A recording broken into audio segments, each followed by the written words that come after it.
vamos começar com isso daqui, ó. Eu vi isso daí, tá? Tem como colocar tradução? Que meu inglês vai ser bem foda. Tem embaixo assim do post, normalmente tem tradução. Ver tradução. Ali. Embaixo, aí embaixo das hashtags. Olha lá. Aê, garoto. Aí. Ih, foi. Eu vou ler pra vocês isso daqui. E nós vamos falar de um assunto polêmico logo de cara, tá? Já dê like na live. Presta atenção nesse estudo, tá? Claro, é tradução do Instagram, vai ter imprecisão. Então vamos embora. Brasil deveria fundir pequenas cidades para eficiência, diz estudo.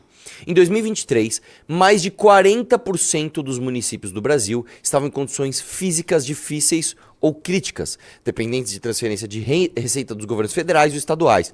Um estudo daquele ano da Universidade Federal da Paraíba descobriu que micro e pequenos municípios, com populações de até 25 mil habitantes, são os mais pobres. Juntos, eles representam quase 88% das cidades do Brasil. Desce um pouquinho mais. Essas cidades enfrentam agora problemas mais profundos à medida que o governo federal corta o Fundo Municipal de Participação, né, o FPM, sua principal ferramenta para distribuir recursos para os governos locais. A primeira parcela de julho de 2025 da FPM foi mais de 50% menor do que em junho, caindo de 6,2 para 3,2 bilhões, né, de reais, antes que o pagamento do final de julho fosse aumentado para 4,7 bilhões de reais. Desde sua criação, no final do século XIX, o sistema municipal do Brasil mudou com as marés políticas. A autonomia municipal, garantida em 1891, foi revogada em 1937, restaurada em 1946 e reafirmada em 88 com o fim da ditadura militar, garantindo o direito à auto-organização sem interferência de níveis superiores do governo. Ainda assim, pequenos municípios continuam profundamente dependentes de fundos externos. Sobe lá para nós. Populações limitadas significam baixa oferta de trabalho e fraca procura e dificuldades crônicas na cobrança de impostos, né? E aí, meu irmão, ele mostra um gráfico, que é o próximo gráfico, mostra aí, que é o seguinte: onde está, né, a atividade primária predominante dessas cidades? E aí você entende, olha só, quando você tem o verde escuro, você está dizendo, aliás, quando você tem o verde claro, você está dizendo que a cidade tem, em sua maior parte, né, da atividade econômica, outra atividade que não atividade governamental. Então você tem empresa, você tem serviço, você tem atividade privada, esse tipo de coisa.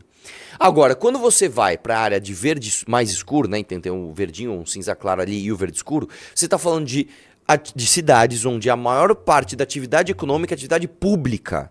Ou seja, essa cidade, ela essencialmente não produz nada, ela gasta.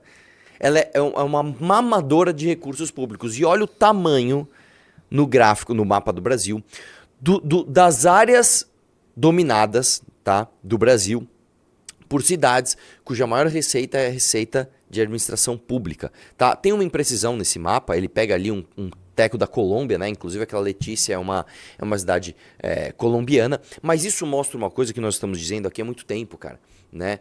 O Brasil precisa entender que municípios muito pequenos não têm de ser municípios autônomos, não tem que ter Câmara de Vereadores, não tem que ter prefeito próprio, não tem que ter secretarias próprias, não tem que ter orçamento público próprio, porque essas cidades nada mais são do que sugadores de dinheiro público. E digo mais, a gente tem um problema aqui no Brasil que é o seguinte: por um lado, a gente é um país absolutamente centralizador em termos de tomada de decisão de recursos. Ou seja, o repasse federal, ele vai direcionado. Você precisa gastar tanto na educação, tanto na saúde. Você tem um alto índice de intervenção no orçamento, na administração pública do município. Por outro lado, quando você pega a qualidade da administração pública dos municípios brasileiros, ela é alarmante. Você tem prefeitos de municípios pequenos usando, às vezes, 400% da sua verba de cultura, ou seja, 4 vezes mais de tudo que você tem de verba para cultura, para contratar um show do Gustavo Lima. Você tem, como eu mostrei, no caso de Aracaju, que é uma cidade grande, inclusive, é a capital do Sergipe, uma prefeita e um deputado sendo glorificados num show do Wesley Safadão porque levaram emendas para aquilo.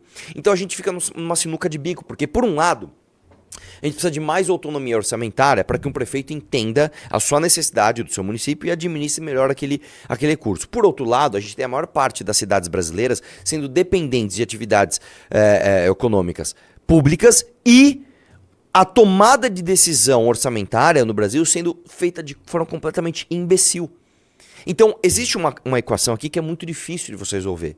Você precisa dar autonomia para os bons prefeitos administrarem bem as suas cidades. Por outro lado, você precisa frear a má escolha de maus administradores públicos. Você entende? Então, é um problema muito grave. Eu acho que a gente tem que começar a resolver esse problema fazendo duas coisas. A primeira é fundindo pequenos municípios a grandes municípios. Esse é o primeiro ponto. Tem que acabar com essa quantidade de cidade. Acabou. Acabou. Isso é um absurdo brasileiro. Isso é uma jabuticaba absurda. E número 2, revendo o Pacto Federativo. Tá? É muito triste você ter estados superavitários que são roubados pela União e estados deficitários que recebem, com quanto os seus índices de administração pública são piores, eles recebem mais dinheiro público. Então, quanto pior é o seu índice de educação, mais dinheiro para educação. Quanto pior é o seu índice de segurança, pior mais dinheiro para segurança de repasse. Isso é um absurdo. Você cria um incentivo perverso. Isso aqui que eu trouxe, cara, é um dos problemas mais importantes do Brasil, tá? Que, infelizmente, a gente vê poucos grupos políticos com coragem para tocar nesse assunto. Gostou do vídeo? Para mais vídeos como esse, se inscreva no canal Inevitável Cortes, deixe o like, comente abaixo o que achou, vire membro do canal por apenas R$ 3,99 e tenha acesso a benefícios exclusivos. Te vejo no próximo vídeo.